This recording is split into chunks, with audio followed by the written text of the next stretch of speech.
Karen, it's so great to see you again back from Singapore, back here in the Bay Area. And I'm really excited to have you on the show today. Welcome. Thanks, Laurie. So good to see you. It's so good to see you too. We met a couple of years ago, a Microsoft event for women where my leadership coach, Joe Saxon, was speaking. And I was very much still in early recovery from a workplace abuse situation here in Silicon Valley. And we connected over both having lived in Singapore, because you're Singaporean, and struck up a friendship, had some coffee together, and lots of conversations that we're going to center around today with this podcast. I'd love for you to start just by giving us a little bit about your professional background. I know you worked in Singapore government, you worked here in Silicon Valley, and then also kind of what led you to focus on this sort of workplace bullying, particularly with women as targets. Yeah, thanks so much, Laurie. So I'm born and raised Singaporean, but I did my college in the US at Princeton University, where the Singapore government actually paid for me to come here. And in return for 6 years of service. So I really spent the first 6 years of my career serving the public in Singapore. I worked across finance and education, building preschools, building higher education institutions, advising the Prime Minister, setting up a strategy and policy advisory for him, working then on tech policy, which landed me here in the Bay Area at the end of my what they call a bond.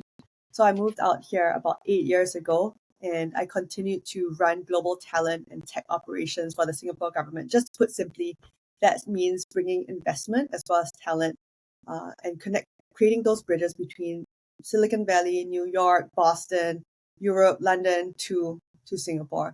I did that for a number of years while raising my children before jumping out into a computer vision startup and then consulting for a number of high growth companies. And now I'm finally doing my own thing. I am CEO of Threshold Allies, which is a global coaching and consulting practice for high growth CEOs and startups. That's one hand. And I've also founded Inherent, which is focused on helping women navigate what I call critical moments of their work life journeys. And that includes when you face a super challenging workplace situation and you don't know who else to talk to. So that's my career journey in a minute. It's so fascinating. So many connection points with you on that. And I know that your passion right now that you're really leaning into is around workplace trauma, workplace bullying that women have experienced particularly. And so you've written this Princeton white paper. What are some of the key findings from this paper on workplace bullying, and why is this topic particularly important right now? Yeah, I think just looking at the data, we are seeing that women in the age group of, I think, senior manager to senior director level, that's when they are most vulnerable to dropping out of the workforce. They've climbed a certain amount, but it's like that's where we're seeing the gaps, right? And companies and people, we should be concerned about this. The question now is why? And I'm not saying that this is all due to workplace bullying, but I think there definitely is an element of the types of adversities and I would say the perfect storm that comes together in the age range of 30 to 45 that can really push women out of the workforce. So just from the organizational perspective, this is why. But also just from a personal perspective, all of us, and I'm in my late 30s now, many of us have just met friends who have encountered these awful situations at work, and capable, well-connected, even well-resourced women are completely knocked off their feet by them, right? What do? Isolated, overwhelmed, sense of powerlessness. They don't become themselves at all. And you have to wonder why. So just out of personal care for our networks, we should wonder what is going on, and more importantly, how can we address it? So I think that's why it's an important issue. And just to answer your question on the Princeton white paper. So because I saw these things in my personal networks, but also was an organizational leader and did see women dropping out, after I took my sabbatical and I decided to do something that I was passionate about, give myself 6 months to do something I was passionate about, I ended up designing a pilot with a friend on helping women in challenging workplace situations, the kind that feels shameful to talk about, and hence you might not immediately mention it. And the kind that feels dangerous to talk to HR about potentially, because you're not sure what that might result in for you. So with that category in mind, we basically spun up a website and we said, okay, if you're a woman facing any of these workplace challenges, examples, you can sign up here. What you'll get is an ally. That's another experienced woman, someone like me or my co-founder or somebody Some of our friends, we recruited 9 friends. One of us, right? You can see all our profiles. You get them and they'll walk with you for 6 weeks to really help you practically navigate the situation. We're not coaches, we're not therapists, we're just women with lived experience who will come alongside you.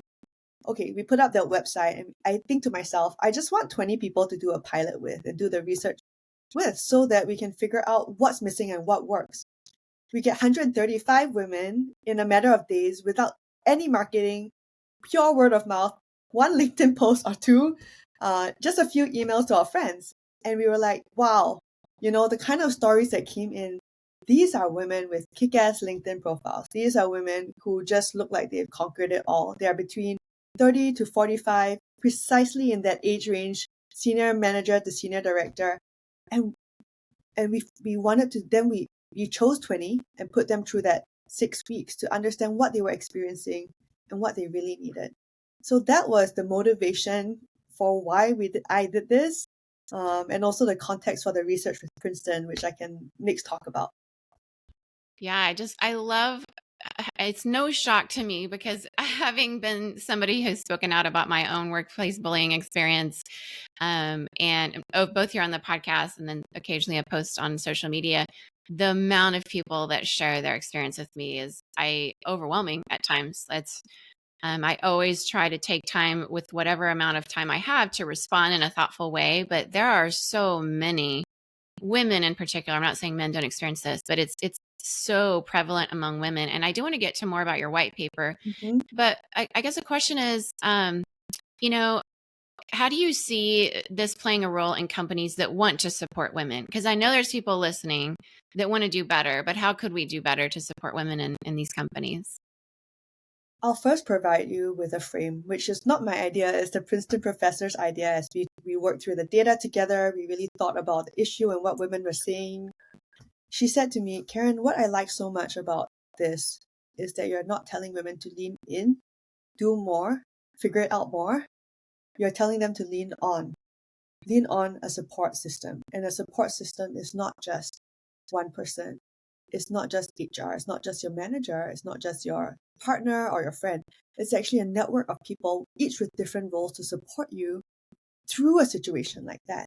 And part of my work was to codify, when you go through a situation like that, what are the different types of support that you need and in what timeline and who can provide it so that you are better equipped to lean on the right people so that, most important thing, you come out of there getting the gold of the experience, meaning you don't come out of there shattered. You went through something tough, but you made use of that to get what you wanted, to get the gold for yourself, right? So that is the importance of building a support system. And I think all companies, organizations, families, we need to hear this. What women are lacking is that support system that is able to help them crest these inevitable challenges, because we all know the organizations do take some time to change. And we might not see massive change in our generation from within organizations, but we can work together to see massive change in the support systems that we provide to women.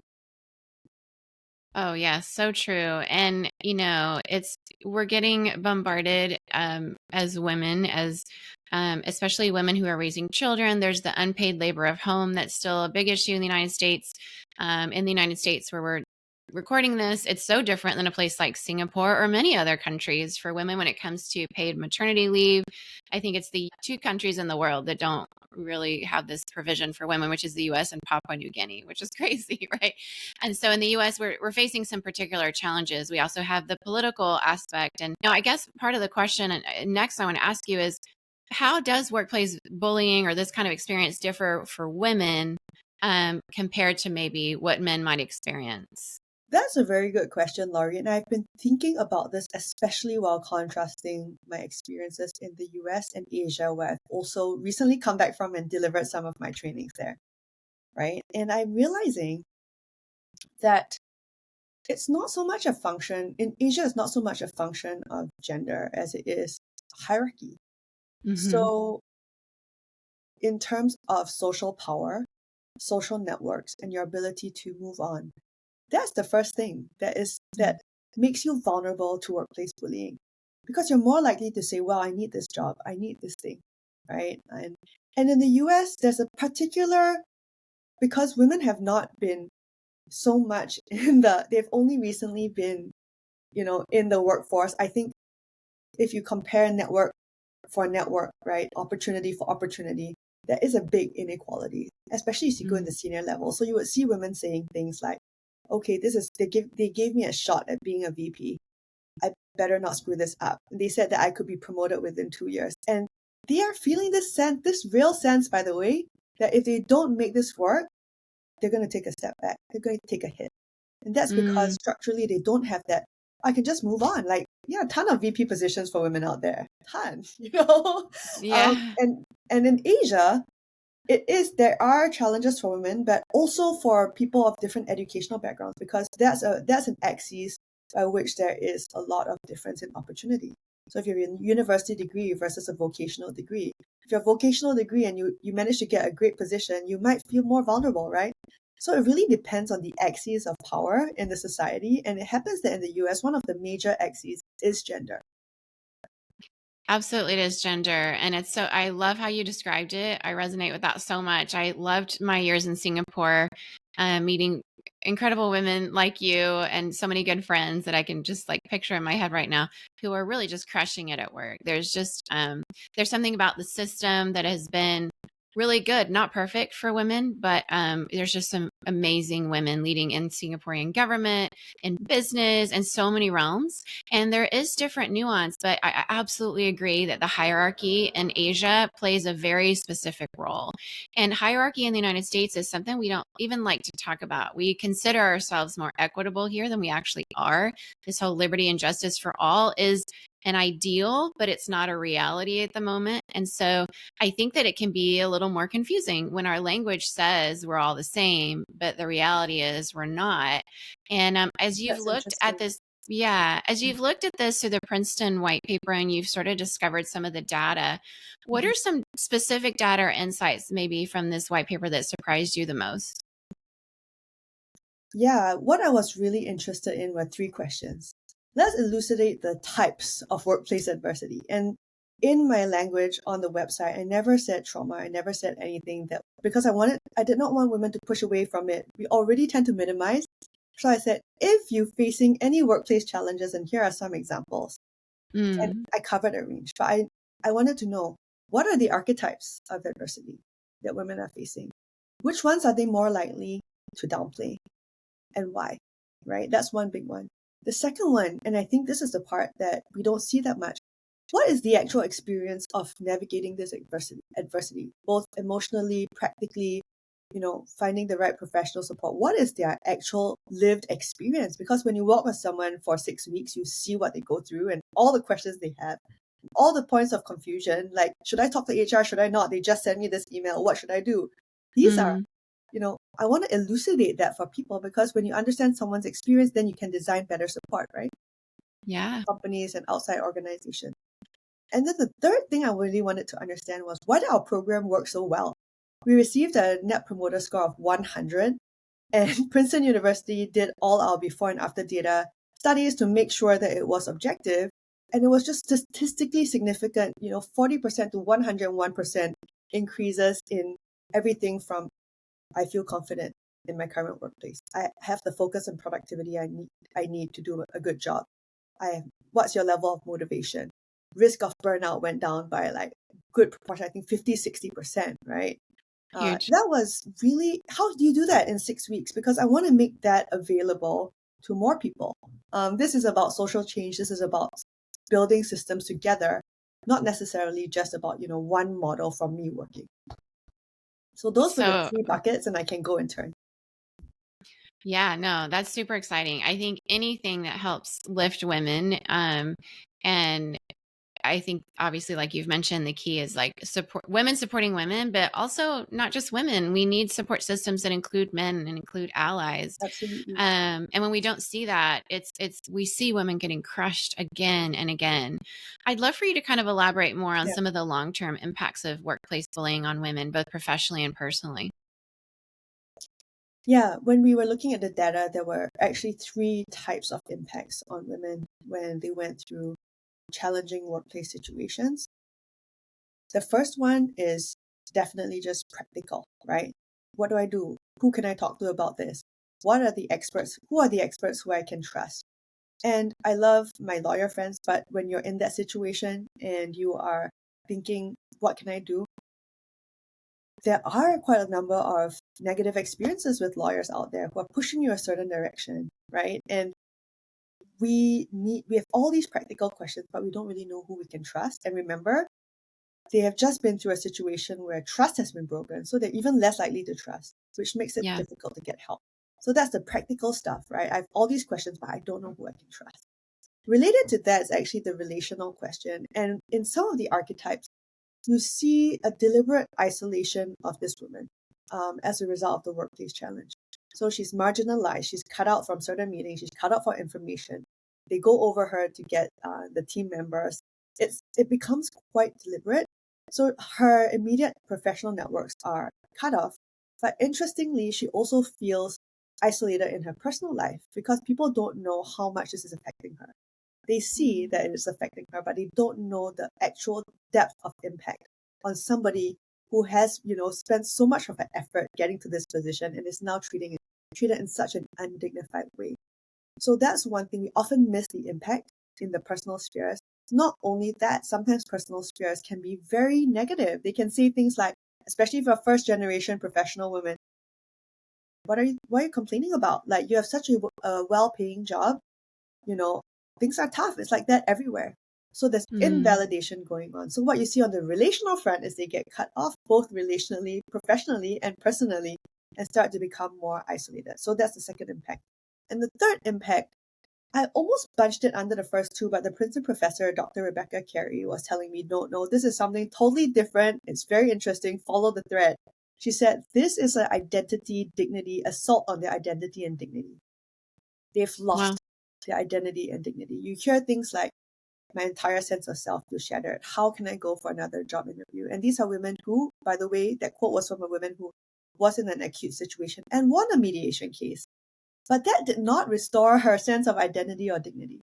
Or it lumped in there is also this sense of, after all I've done for them, they treat me this way.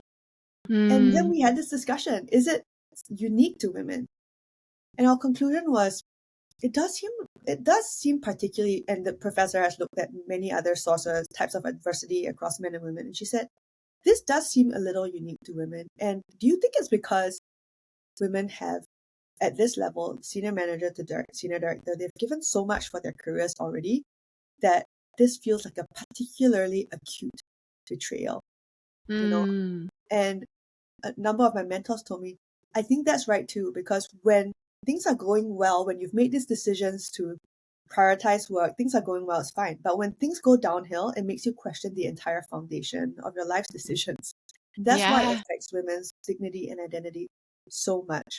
So there are these three things, three ways they're affected. Firstly, they just have no idea. They practical needs, who can I trust? Big gap, relational gap, as well as dignity and identity being lost. And that takes a while to regain. It certainly does. From my own lived experience and from many I know who are survivors of having been targets of workplace bullying in various industries, I think that, by and large, we see a lot of research around women carrying the emotional load at work, the expectation that which is not paid, it's not something that you can put on your resume or speak about when it's a career conversation where you're wanting to get promoted. So it's not a promotable task. But a lot of these non-promotable tasks that are emotional labor of the workforce will be given to women, or just housekeeping, situations like make sure the conference room is set up or that kind of thing. That's also not promotable. And so I think that along the lines of all that I've done for them, also maybe popping back into work, a couple of weeks after having given birth to a child here in the US and not having been given time to recover or even, be the kind of parent they want to be, it does feel like a lot of sacrifices have been made. And that kind of betrayal must feel so deep for women who have some unique experiences. What is your perspective on some of that? I certainly think that women are asked to do so much that is invisible because we operate in these systems that were not built for us, right? I mean, everything that has come in recent years is very good, but the structure of the system is still built in the US around, for example, school. Right. The kids are going back to school in the coming weeks, and all of us are like, okay, school ends at 1:15 or one, what happens? It's still built around a single income household with a fully supportive spouse, especially as you go senior and senior. That's the assumption, right? And then you add on things like poor maternity leave policies here. They're already at a baseline, running twice as fast, jumping twice as high to just show up. And then there's the stuff that the invisible landscape that you encounter at the workplace, where you are expected to be able to talk about things or operate more like the majority culture. So I would just say women are already super tired, right? And to then, I think, add insult to injury by saying, here are the 5 things you can do. I'm not saying we shouldn't improve, but Right. we can't lean in until we lean on, and we have proper support structures. And I want us to start thinking about it this way. So good. Yeah. I saw some research that somebody was mentioning this week. And I'm not going to get the stats exactly right, but it was something like 70 to 80 range percent of women that when they're getting feedback from their boss about, performance review or that kind of thing, that they're getting so much more negativity and things to improve upon compared to men. Men, it was like less than 10%. I think it was. I may be getting the stats wrong, but it was a huge gap. And I don't think that often we realize that ocean we swim in, that air, that oxygen we all breathe, that just creates these assumptions about women as leaders, that we don't realize how much harder we are on women, even in the workplace, even as managers giving performance reviews, than we are on women. I think we're seeing it play out in politics. We are any woman who dares to say, I would want to become president and have that much power, just gets a certain level of scrutiny. Or you get a lot of wealth and influence in any industry, like Taylor Swift, who's, one of the richest women in the world. And there's the amount of scrutiny we see on women is so much larger. And so it's every manager giving a performance review, every person in the workplace who has a peer that after a session is going to go to that person and say, hey, would you do this differently? I think it's just important for us to be aware. How have you seen that kind of thing play out? As you were talking, took me back to our earlier discussion on gender being just one of the nexus, right? And this being very clear, coming back from Asia, where gender is maybe less compared to other dimensions, because we have really great support structures in Singapore for women, for example. So, what assumptions are you bringing in Asia to people who don't have certain things on their resume or come from certain family backgrounds? That's actually quite significant, and it's making me think that, right, if it's not gender, what is it? Because every society does something like this. I think in the US, as you also mentioned earlier, there is that invisibility of the issues. It's a double-edged sword. In Asia, it's visible sometimes to the point of being accepted, which it shouldn't be, right? But in the US, I think there's the ideal and then all the invisible things. And so it is more confusing in the US when you get educated in top institutions or whatever. You do the whole educational thing and you think it's going to be different from me. It's fine. And it's not. Right? It just isn't. I went to Princeton for undergrad, so I have a ton of high performing friends just across engineering and tech and law, men and women, and many, many different industries, education, healthcare. And I think that's something that many of the women have told me, like, nobody prepared me for the most important thing in life, which was how to navigate this extremely uneven playing field, not just at work, but, in life by the time you hit, 30s and you have to make some major life decisions. Yeah, absolutely. I hear, and I've read people writing about this, but I think that by and large, a lot of women in the US, whatever university they went to, it's the moment you get that first job out of university, or maybe it's grad school, if you went to grad school, that suddenly you realize in education, I felt like it was more equitable because, in the classroom, women and boys and girls might both be able to achieve straight A's and be on the honor roll and then be, academic things they could earn in the academic world. But as soon as you get into the career world, it is such a difference. And then once women, we've seen a lot of research around this, when women have children, that with each child, the ability to make the same salary as a man just goes down with each child. Like there's percentage points, and a lot of research been done around that. Whereas this motherhood penalty that we talk about, and then that men, when they become a parent, will often have a pay boost. Not that that exists in a company that says when a man has his wife has a child, that suddenly he gets paid more. It's just that he's perceived as a bigger and better leader when he's a parent and he has the pictures of his kids in his office. But as for a woman, we experience that very differently. And the reality shows that we're being treated differently. And I think that, like you said, in universities, I wasn't prepared for that. Nobody told me that. And it's a shock when you get into the world. That's the reality. What do you think I about think that? you're right. Is there isn't there research that like girls generally develop earlier and perform better academically earlier? I think that there's this very harmful mindset that sets in, which is that when things are hard, I work harder and it'll be better. And that's also what call the burnout trap for women, because let's say they're starting to face a challenge at work. Their first instinct is, I need to just get better and take in all the feedback, right? And that's not a bad thing. But what happens then is they start to put in longer and longer hours and put in less time with social connection that is completely just for fun. And at some point, their social network gets so thinned out, just the time they're getting to connect with people, that they are so vulnerable, because our resilience is not a personal function, it's a function of our community, remember? And then something just flicks them off and they drop down, which is why burnout sometimes comes as a surprise to the outside world. They seem to be doing better and better, but actually what's happening? So I think that's very, very important to note for women, that we don't think like, if things are hard, try harder. If things are hard, find support. That's the message that I am.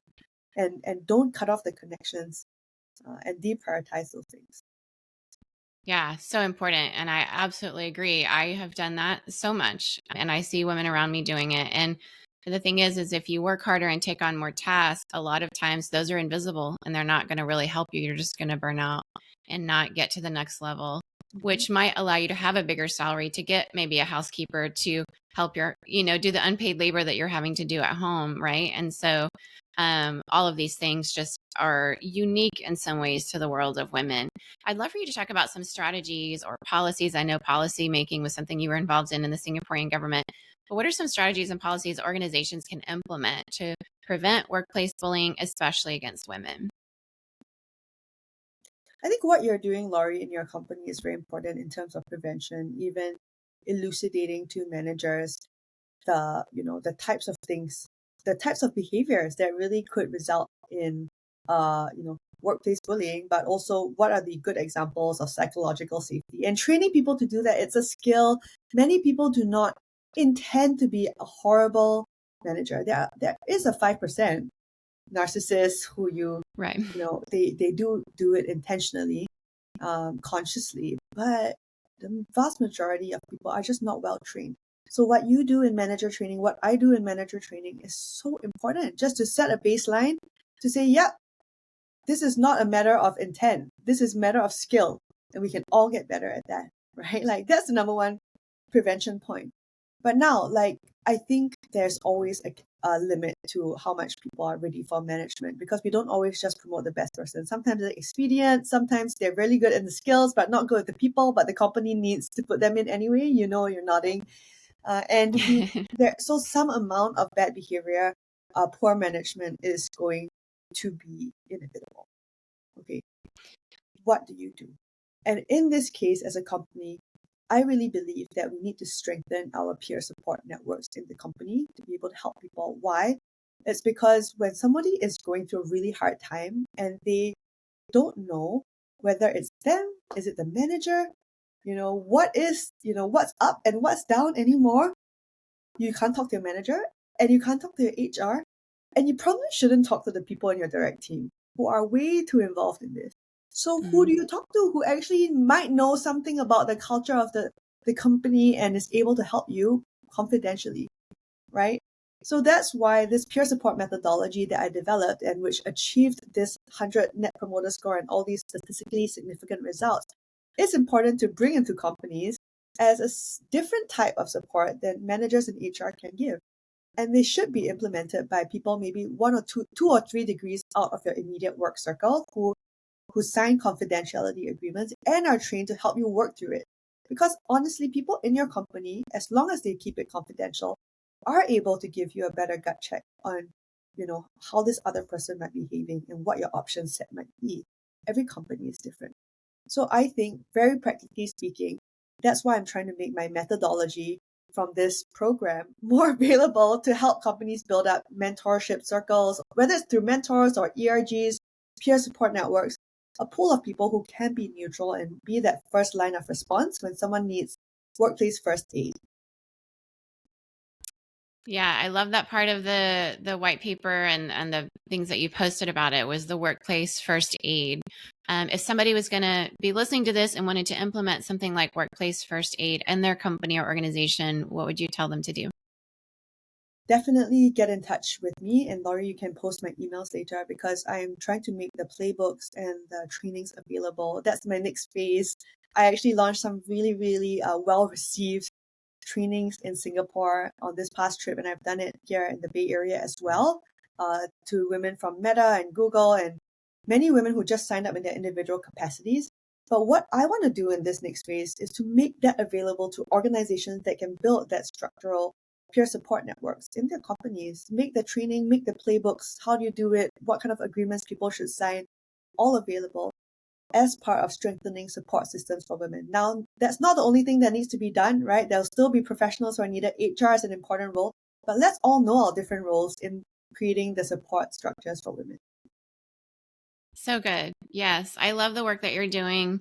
I definitely will link your information and I will have you do another question for our difference maker community after we're done here. But before we close out this interview, I would love for you just to tell people how they can find you, how they can contact you to get more information if they'd like you to speak to their organization or if they want to take your training. How can they find more resources from you? Yeah, you can get in touch with me on any of these channels. My website is www.inherentjourney.org. My email is www. My email is Karen@threshold-allies.com. My Instagram is at ktay.coaching, KT Coaching. And you can also find me on LinkedIn, Karen Tay. Any of these channels, you drop me a message and I will be able to share with you the playbook as well as some of the training materials I have to help you develop these first responders in your organization.